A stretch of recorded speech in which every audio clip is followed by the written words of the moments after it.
Une poissonnerie à Biarritz qui fait mariner de la truite de Banca avec du whisky fabriqué à Ossès. Il en fallait pas plus pour qu'on ait envie de raconter l'histoire et de faire un épisode de table.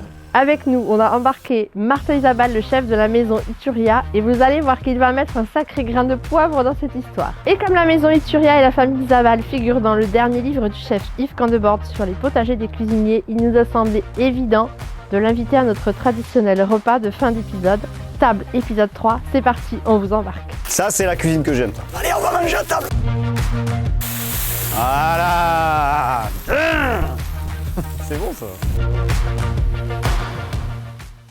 Trop peu de gens savent qu'au Pays Basque on distille du whisky et c'est exactement pour cette raison qu'aujourd'hui on est à la maison Brana à Ossès qui va nous faire visiter son alambic et nous expliquer leur engagement pour le terroir et l'innovation. Venez avec moi, on va faire un petit tour dans l'alambic et on va goûter ça avec Joris. Moi j'ai commencé avec Martine Brana en 2017. Sinon la maison Brana je la connais depuis mes années lycée. T'es tombé dans l'alambic quand t'étais petit. Pas loin. J'ai gardé cette image de mon premier stage au Chez, au domaine. Je me suis dit il faut que je revienne travailler ici, le cadre est magique. Je croyais beaucoup au potentiel de l'entreprise. Et puis au fil des années, on s'est perfectionné, on a affiné les recettes. C'est le principe de la distillation où on vient trier en fait les différents alcools, la matière organique et l'eau. On est dans une période où voilà, il faut évoluer avec son temps. C'est des schémas classiques d'entreprise. Hein. Vous arrivez, vous démarrez d'en bas, de petite entreprise familiale, puis vous grimpez, et vous arrivez à un niveau où là, les gens qui sont capables de vous reprendre sont d'un autre niveau. Et je pense que c'est hyper intéressant de savoir qu'on produit du whisky au Pays Basque et du whisky de qualité dans une belle maison. Martin, on est à Saint-Estebin aujourd'hui. Est-ce que tu peux nous dire qui on va rencontrer? On va rencontrer Jean-Michel et Isabella à la ferme Esponda. Du coup, voilà, on travaille avec eux à Ituria, on adore leurs produits. Qu'est-ce qu'ils travaillent? Alors, ils travaillent du coup les vaches laitières, du coup le lait, le breuil. Ils font du breuil de vache qui est extraordinaire. Du breuil de vache, c'est pas courant, c'est ça? Exactement, ils arrivent à en avoir toute l'année en plus, donc c'est top. Super. On leur prend un peu toute leur gamme de produits, quoi. C'est parti, on va voir Isabella et Jean-Michel. Allez, je t'emmène. C'est Jean-Michel et Isabella qui sont venus me voir déjà. Et je pense qu'on était peut-être un des premiers finalement à travailler avec vous. Et du coup, ils sont venus nous voir et on a vachement aimé leurs produits. Hein. C'est Mélona de brebis ici qui est connu au Pays Basque. Mais en l'occurrence en Béarn, par exemple, ils apprécient beaucoup le breuil de vache. J'avais fait une petite formation pour la fabrication de tomes au Béarn. Et là-bas, quelques collègues béarnais me disaient que les gens adoraient ça. La particularité aussi du breuil, c'est que c'est un fromage maigre en fait. Ouais. C'est-à-dire qu'il est protéiné et il est peu gras.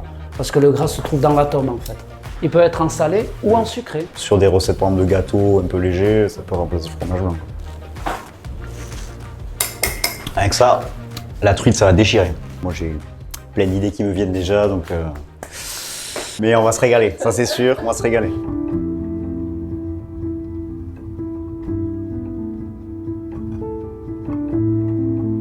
Donc on est à la pisciculture de Banca. Ouais. On va rencontrer Michel Gocoetia. Okay. Je crois qu'à la Minac, dans votre poissonnerie, vous travaillez avec lui depuis longtemps. Depuis 3 ans, depuis l'ouverture. C'est un personnage qui va, je pense, nous apprendre beaucoup de choses et avec qui on va passer un chouette moment. Super. Allez. Ce moulin appartenait à ma tante. Il date de 1680. 400 ans, c'est le plus vieux de la vallée. Quand je me suis installé au début, tous mes collègues pisciculteurs m'ont dit « Là, tu vas t'embêter ». Il y a 50 ans, tout partait vers l'industrialisation, dans tous les secteurs de l'économie, mais moi, je n'ai pas accroché à ça. Et j'ai gardé le même système naturel, parce que nous, on s'est dit, on ne va jamais faire de volume. Et moi, mes premiers clients, je les ai faits avec des gens qui ont goûté. Rien que le goût, ça leur a plu, ça. Donc, il y avait des ours, des loups, il y avait quoi ici? Mais c'est vrai, c'était perdu. Mais on ne veut pas être bousculé ici, parce que c'est un roulement. Elles arrivent ici, elles ont quasiment 4 ans. Ils ont aussi la possibilité de faire des gros calibres. Okay. C'est-à-dire que toutes les productions de truites ne font pas cette taille de truite-là qui s'assimile au saumon en fait. On peut faire du joli pavé, quelque chose de propre. Ça c'est exceptionnel à Banca. Chez nous c'est une démarche. Tous les gens avec qui on travaille, ils ont appelé, ils sont venus. c'est une philosophie qui se transmet. C'est des belles histoires d'entrepreneuriat aussi, parce qu'il faut avoir le courage de partir là-dedans quand on est dans des endroits comme ça. Il faut partir sur la durée. Dans la troisième génération, il y a mon aîné, Maïtena et Iñaki qui reprennent. Ah ouais, ils sont à fond. Il y a eu tellement d'énergie, tellement de vouloir faire bien dans ce qu'avaient laissé mes parents. Je me suis éclaté. Je me suis rendu compte que j'ai eu la chance. Je suis sûr que quand on est sincère, l'univers il nous aide.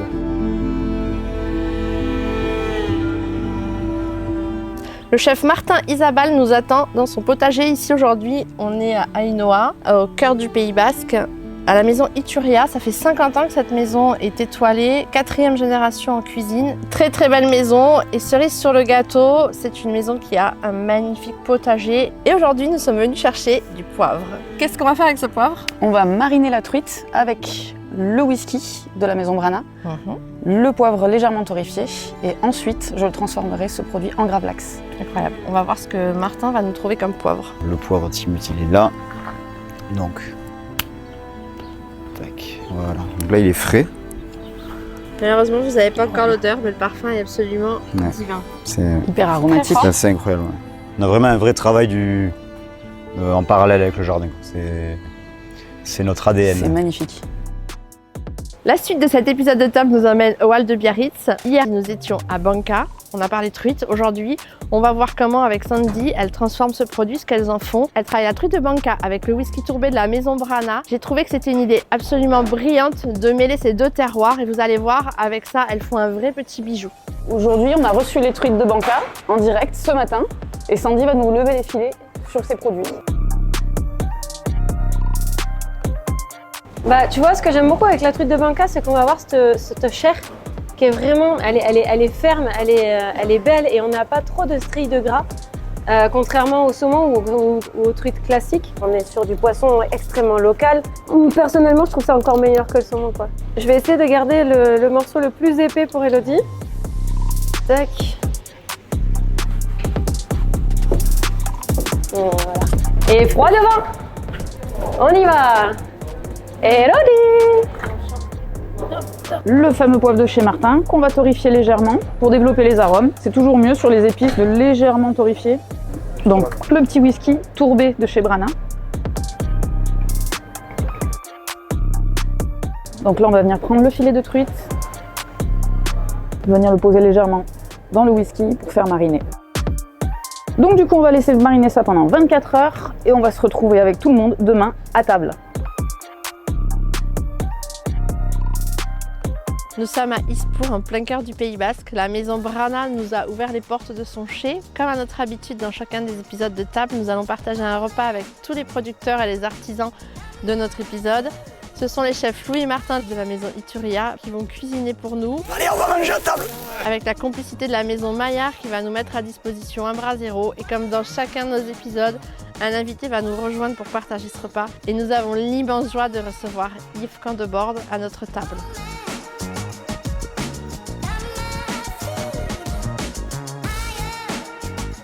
Pâté au gibier, mariné au whisky de chez Brana, c'est pas beau ça?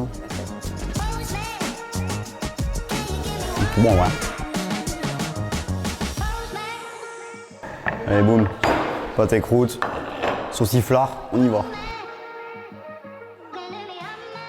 Et au lieu de filmer, tu vas manger un peu, toi. C'est bon, ça. Hein, c'est très très bon. Très très bon. Santé. Et merci de votre invitation. Merci d'être venu. Hein.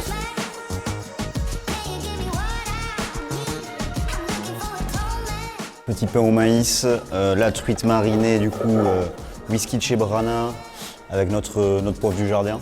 Dessus, on va y mettre le breuil de la ferme Esponda. Malheureusement, ils n'ont pas pu venir aujourd'hui, mais ils ont laissé leur produit qui est top. Et on va finir ça avec un petit peu de caviar de la maison Stouria.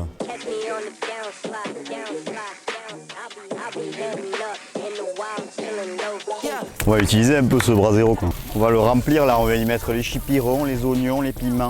C'est les derniers du jardin, ceux-là.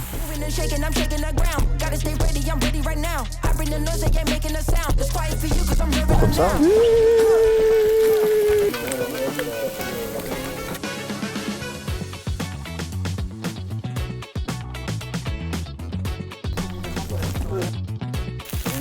Après, on va mettre ça au milieu de la table et puis il y a ça. Hein. Voilà. Bon, on va manger après parce que moi j'ai faim. Allez, on va manger à table.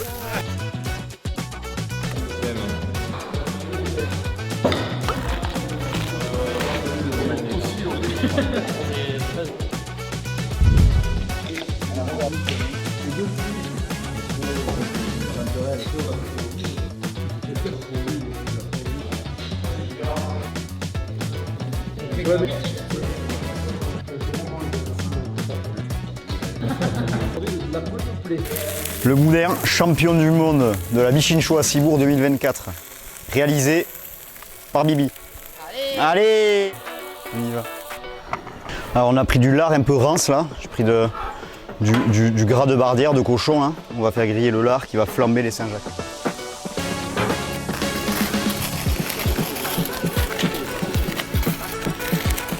Ça, c'est la cuisine que j'aime.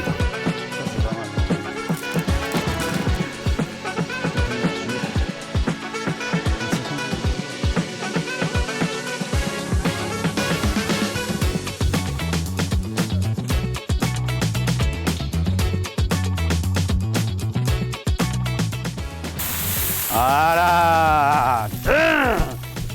C'est bon ça. Ça, c'est les cours ramassés ce matin au pied levé. Hein. Le miel de Jean-Pierre Goni, à Itchachou, à Cambo, c'est à côté. Allez. Voilà. Attention, c'est chaud.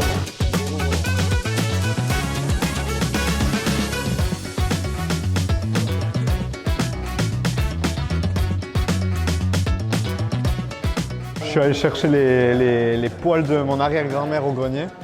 Et puis on a qu'une tarte avec queso à l'intérieur. Avec le breuil d'espondant, on l'a fait. Et la figue, c'est la figue de notre verger. Avec les confitures de Xavier, donc mon oncle. Il fait des super confitures de figues. Et du coup, je me suis dit pour accompagner une bonne tarte avec queso, c'est...